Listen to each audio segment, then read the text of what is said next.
Curiously, the Abbey Theatre have never produced Pygmalion before. I think money in some ways is at the heart of the play.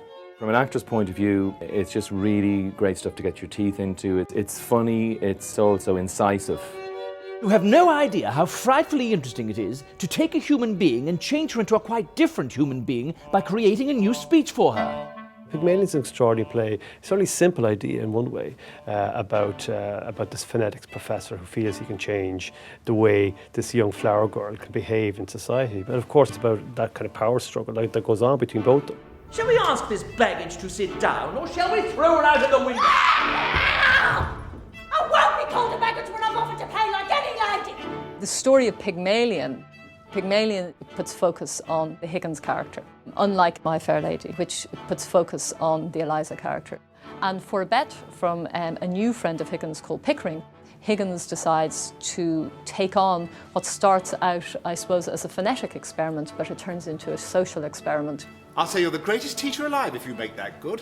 I'll bet you all the expenses of the experiment you can't do it, and I'll pay for the lessons. I shall make a duchess of this draggle-tailed gutter-snipe. Yes, in 6 months. In 3 if she has a good ear and a quick tongue.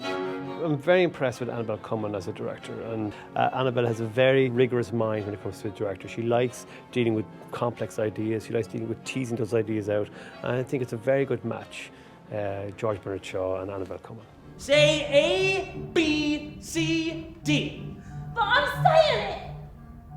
A, B, C. Stop it! George Bernard Shaw is probably one of the towering figures of the 20th century, and he used his art in a way not only to push the art form, but also to push his own kind of political ideals. He takes the time to let characters express themselves, and the sentences, the structure of each conversation is magnificent. My aunt died of influenza, so they said. But it's my belief they done the old woman in. Eliza is quite an extraordinary character who not only wants to improve herself, but she is quite extraordinary that by the end of the play, the leap that she makes. You know, on first glimpse you might think that Higgins is maybe a cruel character, but I don't believe he is. I think it's very understandable where he's coming from, and in a way he's a victim also of his own class.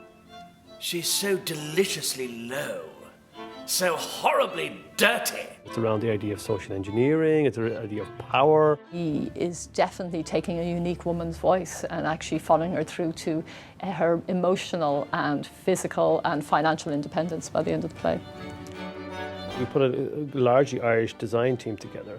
Paul O'Mahony, who has worked with us in the past. But I'm also delighted to welcome Peter O'Brien to the Abbey. Peter, as we know, is one of, I suppose, Ireland's success stories in the haute couture and design. I'm very proud that when audiences come to see Pygmalion at the Abbey Theatre, they will see the cream of Irish acting.